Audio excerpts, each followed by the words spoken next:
Hello everyone, and welcome back to Neutralix. I'm your host cosolix. Today we're going over 7 pro Brawlhalla tips to instantly improve, and this first tip actually comes from other fighting games. The first tip is boxing. So when you're playing the game, imagine you have a box, and imagine your opponent has their own box, and these boxes can intertwine, right? The key is you don't want the boxes to intertwined. That becomes the unreactable zone. You do want it, but only temporarily.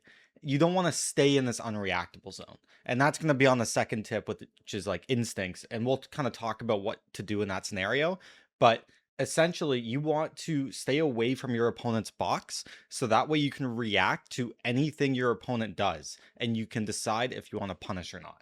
And I'll show you an example in game. Neutralix is hosting a monthly Metadata Brawlhalla skin giveaway in partnership with Sparkart. Sparkart is a new free-to-play fighting racing game inspired by Brawlhalla and also inspired by casual racers like Mario Kart. All you have to do to enter the giveaway is subscribe to Neutralix and click the link in the description. That's the website for Sparkart, and request early access. There's a Google form with a couple quick steps, and then you're entered into monthly giveaways. So check your email, stay updated, and check out Sparkart. There's already online training so you can practice team combos with friends, ranked leaderboards, and esports with exclusive titles and avatars you can earn by competing. So check out Sparkart, enter the giveaway if you want some Brawlhalla codes, and I hope you enjoy this video. So when I'm playing this game, I'm going to really focus on I want him out of my box. And if we get in the same box, oh, wait, my emotes are off. I have to press keyboard. If we get in the same box, like, yeah, you see right there, I'm kind of staying out of it. We go in, I go out. Because I'm like boxing, or like I'm far enough away, I can get the punish because I have enough time to like see him miss and react and be in a position. Ideally, if you're grounded, you could just get those combo starters. And I'm misinputted. I got no sounds on, so the cues are a little bit off. That's why I got no headphones, so you don't hear the sounds. Usually I listen to speakers. But yeah, you can see the rough idea of boxing. And when the boxes get intertwined, so like when we get stacked like this, it becomes the second tip, which is instincts. And the key thing with instincts is you want a big hitbox that covers a large portion of the area. Something like a Jala Axe Downsig can be very good in this scenario. There's other moves like Orb Neutralite is really good in this scenario. Same with Boots Neutralite. You want attacks that cover as big of a hitbox as possible to reduce risk of you missing, but also you want it to be a quick attack to reduce the odds of getting punished. So the smaller it is, the quicker it should be, like the, you know, the orb down lights and the orb end lights and stuff like that. But, you know, if it's Axe Downsig on Jala, then that's a little bit different. But the goal is you want to box your opponent and not get in those zones. But when you get in those zones, like the Scythe Nair, for instance, that was another good example of, oh, he didn't land there, of a very quick option that kind of covers a lot of space. So like Downsig's another one right there. You can't react to what your opponent's going to do. So you want something quick that has a high chance of hitting that's also like low chance of being punished. That's the goal, at least. You're not going to get that. That would be a perfect Brawlhalla move. But the key is to box as the first tip. Stay horizontal like that. If the boxes get intertwined, you should, you know, preemptively move back away, right? But if you get really stuck in that like instinctual zone, so when two boxes are next to each other, if you're right next to your opponent, it's pure instincts. Like that Downsig was terrible. He was also above me in the air. So like there are like a little bit of intricate, like obviously position based. If you're in the air, it's slightly different than standing on the ground. So you're going to use instinctual options that cover where you think your opponent's going to be. It's basically like a very, very educated guess, only when the boxes, like if we get stacked right here, for instance. You can use movement to try and get them to miss. I definitely recommend that, but sometimes you really can't. Sometimes people just have big enough options. Like Orion Spear Downsig is a great option in those scenarios. This third tip is like something I discovered basically this year. You might call me a noob for discovering this, but it's fine. So the third tip is actually wall jumping. You'd be surprised. A lot of people hold off the wall and they get 2 jumps. But if you jump off the wall, you go way higher. So if I'm trying to make it back against my opponent who's like edge guarding me, I can jump all the way up and around. I can weapon throw, and then I can even do like unarmed dare or like really anything. You just have tons of options. Oh, I do not play hammer, chat. Like there, I didn't do it. See, I didn't get as high. But if I'm like here, oops, 1, 2, 3, get way higher. He couldn't even reach me. A lot of people just don't do this. What are you gonna do? Nice. A lot of people, like, even though they know it exists in the game, this wall jump is crazy. And you have to hold towards the wall and jump off it. Bit harder, obviously, on, like, Demon Island. But, like, look how high you go. I didn't dodge there, but that's fine. Yeah, it's just kind of crazy. Those wall jumps, definitely abuse them, especially if you're bad at disadvantage state, like 99% of the population, including me, is at Brawlhalla. So yeah, go in. Oh, that didn't hit. What are you doing? What are you doing? Anyways. So the next tip, and this is tip number 4, is dodge canceling. I've talked about this in some movement guides, but essentially if you dodge and then you press the other direction, it mixes up the dodge's positioning, like that. You saw that there? I can break it down and replay a bit more after this game, but essentially, yeah, you dodge, hold the opposite direction of the direction you're dodging into, and it will cancel your momentum quicker than if you don't. Like if I dodge and hold left, it stops the left momentum way quicker, right, than like holding it afterwards. But it's really good when you're dodging down and you hold up, because you like glide in the air for a second. It's a really big mix-up. What are you doing? Go in? Okay, cool. I don't play gauntlets. Just to show it off a little bit better, because it's a little hard mid-game. So, like, if you dodge and hold up immediately, you see it stops my dodge. Kind of crazy.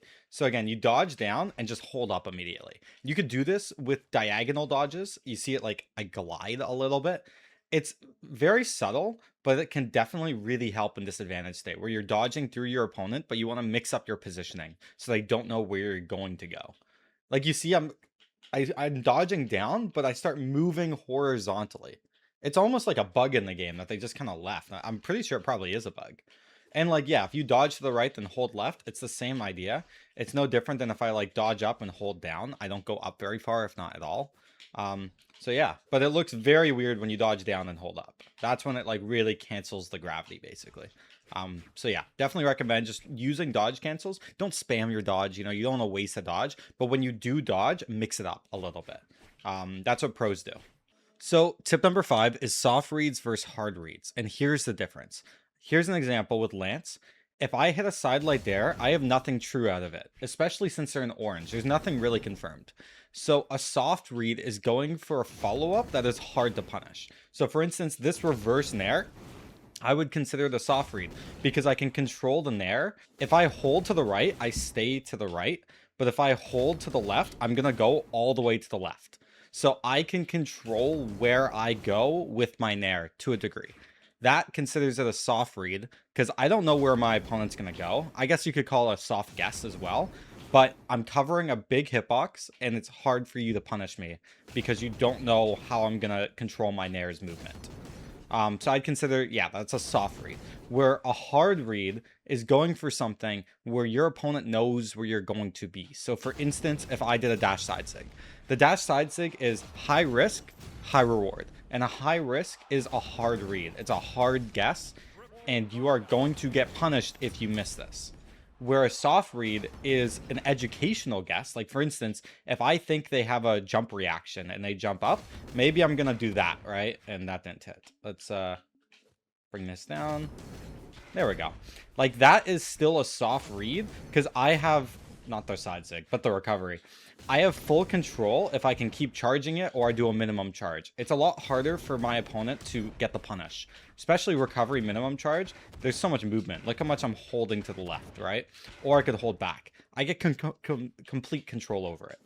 Where a hard read is like this down sig, for instance. I am stuck, right? High risk, high reward, know the difference. What pros do is we go for soft reads. We don't go for hard reads until we really know how they're going to move. So tip number 6 is pay attention to dodges. And I know this is like a very entry-level beginner concept, but really pay attention because that will tell you the information of if you can try and go for a soft read or a hard read follow-up.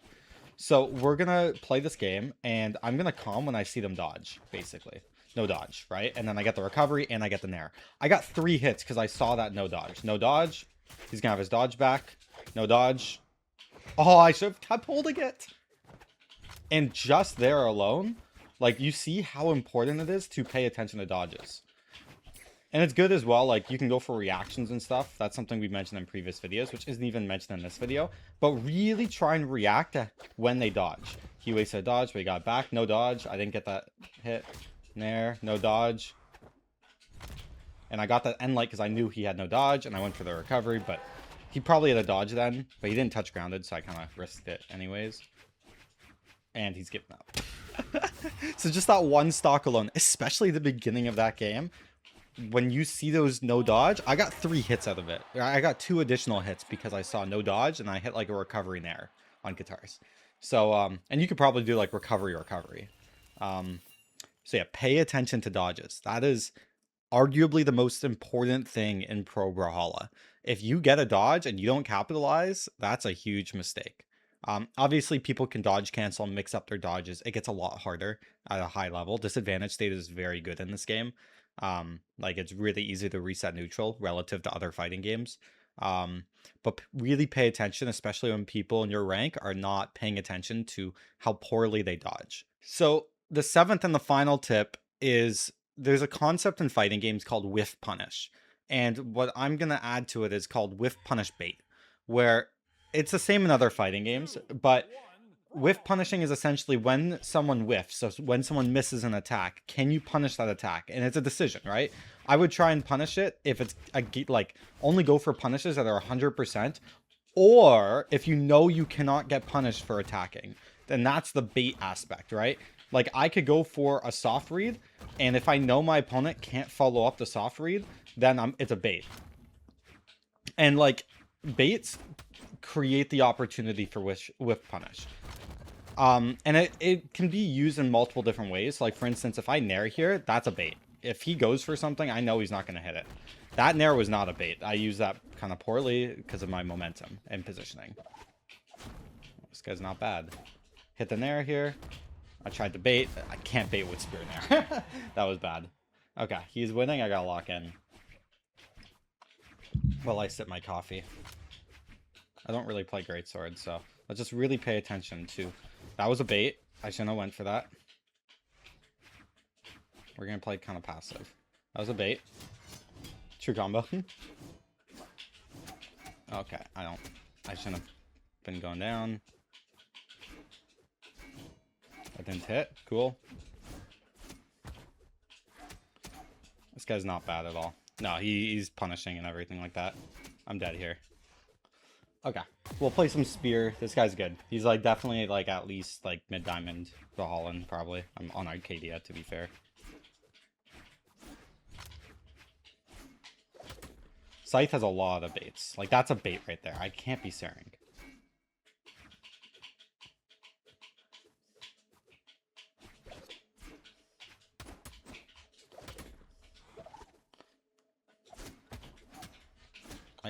He's gonna dodge in. I don't have a dodge.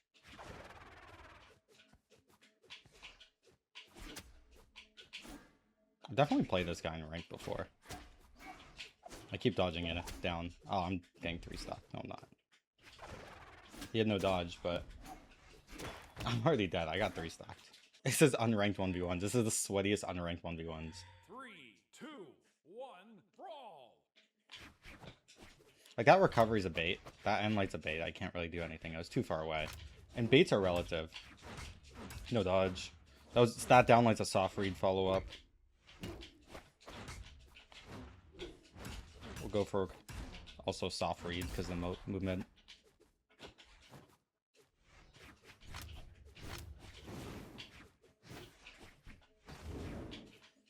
And that downlight is instincts right there. That's a punish. What's he gonna do?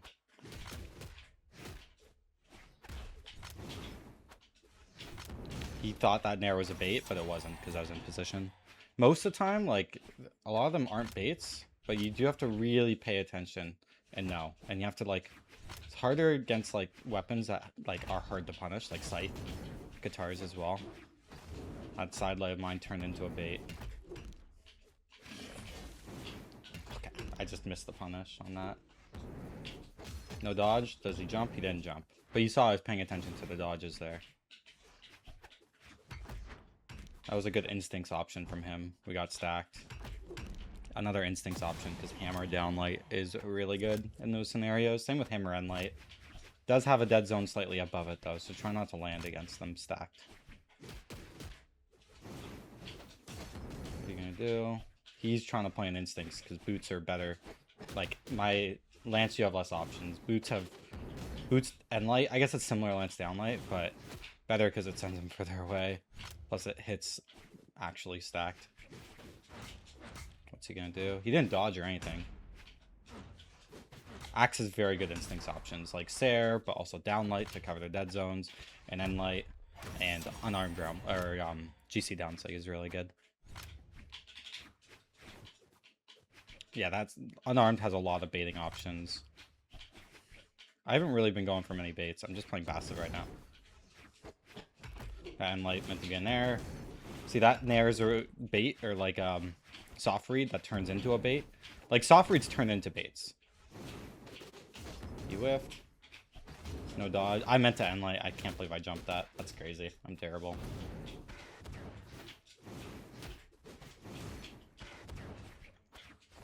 Wow, I got to roll back on that. That's fine.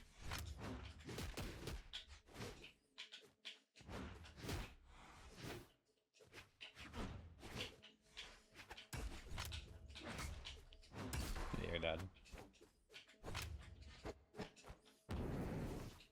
Okay. I hope this video helped. That's 7 pro tips and what people think about when playing the game, especially in some of those matches. You can see the boxing and whatnot. Check out teamneutralix.com if you want some coaching from me. We also have a $5 coaching membership. Just $5 a month. You get into a coaching session once a month with a Neutralix coach, typically me. We teach a lecture, and then we do a bit of one-on-ones, kind of like sparring with people who are also Brawlhalla students. So yeah, check that out. It's the cheapest way to get coached. I hope you enjoyed this video. I'll see you guys later. Peace.